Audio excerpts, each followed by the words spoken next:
Hello everybody, welcome back. Today as well we have got you another video. In this video I'll show you how you can simply go ahead and cancel subscriptions in your phone. But before that, please do make sure to like our video, subscribe our channel, and yes, without any further delay we will simply go ahead and step into our video. For that matter, what you're gonna do first of all is simply gonna go ahead and access your settings of your mobile phone, and then afterwards, once you have seen this kind of interface, what you're gonna do, you're gonna simply go ahead and tap on this profile given over here.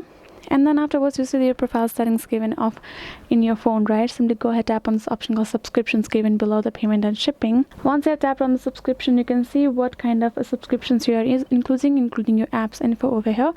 Then you can simply go ahead, tap on that, simply go ahead, turn this particular icon off. Once you have turned that off, it will simply stop first of all of the automatic subscriptions for you.